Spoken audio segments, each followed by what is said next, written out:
one question I ask myself is why do so many people love Benidorm? What is it about it? What's the appeal? What's the attraction? Why do millions of people come here every year? Well, in this video, we're going to find out. We're starting right now.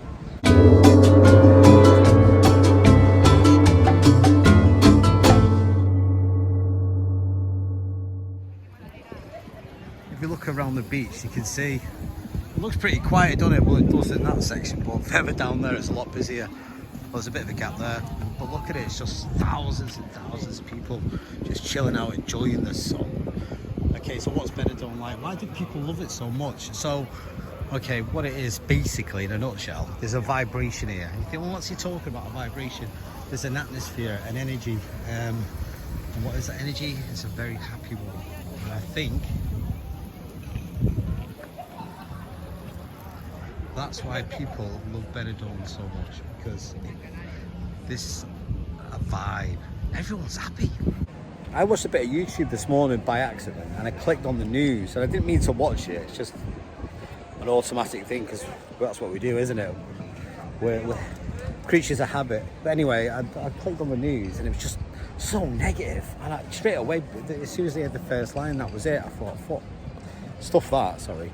And I turned it off. So what I'm trying to say to you, when you're in Benidorm, you're in high spirits, and that's what it's all about. And when I say high spirits, meaning you are a spiritual being living in a physical body, having an experience. Now you probably think, oh, what's he talking about? But the truth is, that's what it is, isn't it, really? Your physical body will die one day, but your spirit's always alive. And if you tap into your spirit and not the mind, you'll be happy. Because all depression and anxiety and all that crap that we have to put up with, it's all in our mind. So what do? We separate the mind and tune into the heart. And I think when you're in places like this, it reminds you that there is a God. Not meaning in a religious sense. A religion's an organised thing. And if that's your thing, then fantastic. But yeah, it's very spiritual. That's the word.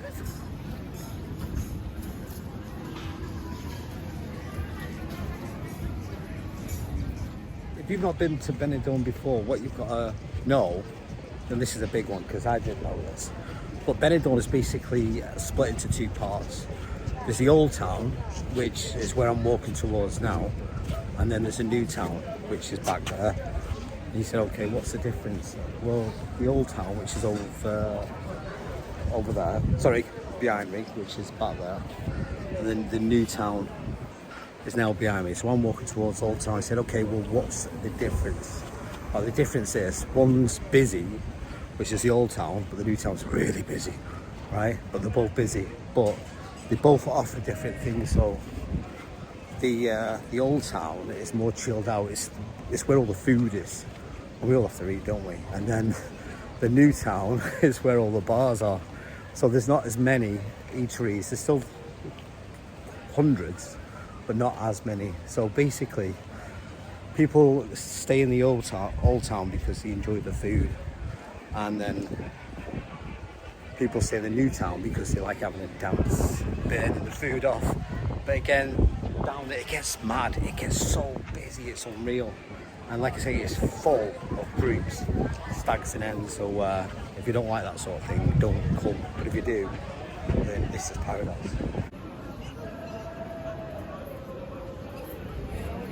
Like, this bar here is pretty good. It's still busy, but it's probably the most quietest.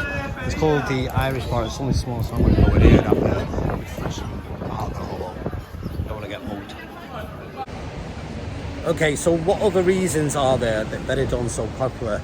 So think about this. Years and years ago, I mean, like, I don't know, 20, 15 years ago, something like that, people used to go to Mallorca. That was like the main place. And then young people would go to somewhere like Ibiza. But then Ibiza started to change. It started to get more and more expensive, and people stopped going. Obviously, people still go, but not as many, right? People don't go over and over again. It's like when you go on holiday, you tend to go the same place every year. Not everyone does that, but we like to go somewhere where we know familiarity, and that's in the nature, isn't it?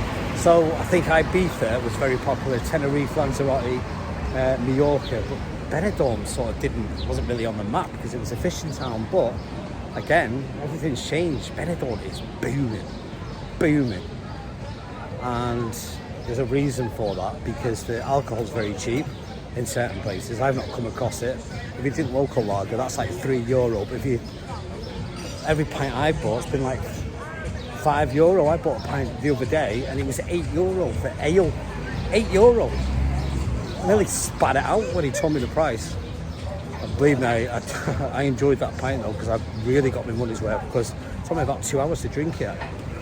€8 for a pint. That is taking the mick. So when people say is Benidorm cheap, I suppose it is, but I've not seen it yet. But again, I know it is cheap in certain places, but you've got to look around. I think it's more down that way, down this road. But if you get cheap beer, what you're going to get, you're going to attract a certain type of customer, aren't you? People who want to get drunk all day. So do you really want to socialise with people like that? You can't have an in-depth, serious, mature conversation where when you're around thousands of people who are literally intoxicated, just going oh, because that's what they do. It's like that tribal, drunken togetherness.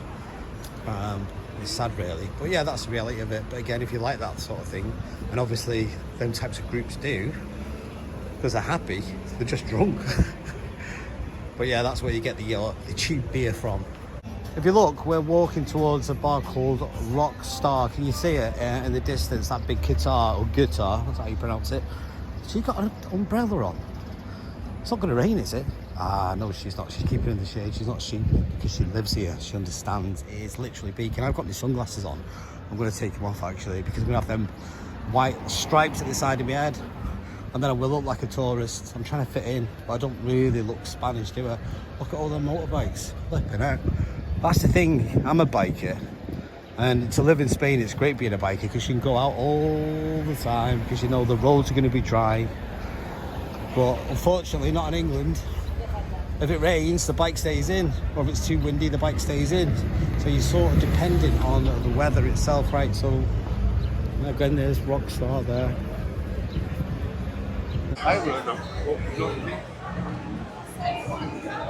It's mad round here. It's like a freaking free-for-all. It's interesting what happens, you know, when people have had a drink down them and they let go of their inhibitions and they're just partying.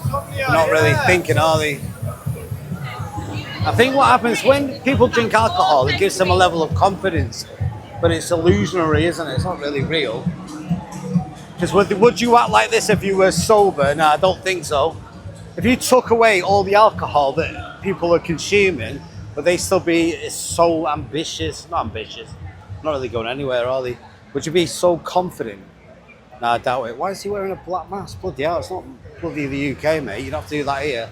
Maybe he's up to something. But that's the nature of the beast, isn't it? And one thing you should learn in life is to find out what this beast is, because we've all got one, haven't we? Well, I'm not saying you're a beast, but we've all got that internal dialogue, always tormenting us, telling us how pathetic and useless we are and worthless. But the truth is, you can do anything you want. You know that. You can literally do anything you want. Confidence, the true essence of confidence is knowing who you are. And once you know who you are, you don't need alcohol. Okay, so now I'm back in the wonderful UK. I got back yesterday and now I'm taking my dog for a walk. Can you see him? His name's Harley and he's a Rottweiler. He's a good boy though. Okay, so I've lost my voice. That's what happens when you're in sunny Spain or Benidorm. Why have I lost my voice? How have I lost my voice? God only knows. Really don't know. I'm trying to figure it out. So getting back to it, why are people so in love with Benidorm? So for me, after experiencing it, it's quite clear to see why. Benidorm is a very strange place. And when I say strange, when you watch it on YouTube, like you are watching it with me now, you get an impression, an idea, because you're looking at video footage. But you'll never know what it's like unless you feel it. You feel it with your senses, the atmosphere, the heat, the noises, the smells. Once you've got all that and you become sensorily aware, is that a word, sensory aware? But once you become aware by experiencing it, then it takes on a different type of experience. What I mean by that, it's quite nice. In fact, it's very nice. And if you're thinking of going to Benidorm, then go for it.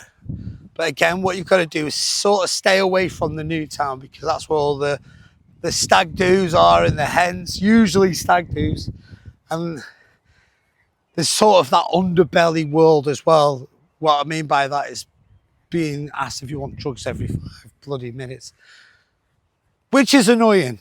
But again, it's because it's a tourist place. You're going to attract muggers and people who just want to sell you naughty things, okay? So just be aware of it. But you can avoid it. You can walk away from it. You can go around it. It's not in your face constantly. But just going back to it, God, my voice is killing. Going back to it, why do so many people love Benidorm so much? And the answer is pretty simple. It's because everybody is happy. And that's the thing. And you can talk to anyone. It is full of British people. And you see the best side of people. You meet people and you tend to have really deep conversations with them. Like for me personally, I found out people's most deepest, darkest secrets. I didn't even know them, because I think when they're on holiday, what do? They let go of their inhibitions because they're on holiday, and they think, well, I'm not going to see you again, so I'll just tell you my whole life story, and why not? And it's nice to get it off your chest, even though you're speaking to a stranger. So I hope you've learned something in this video. I hope it's given you some sort of insight. But don't worry, it's not over, because we're coming back.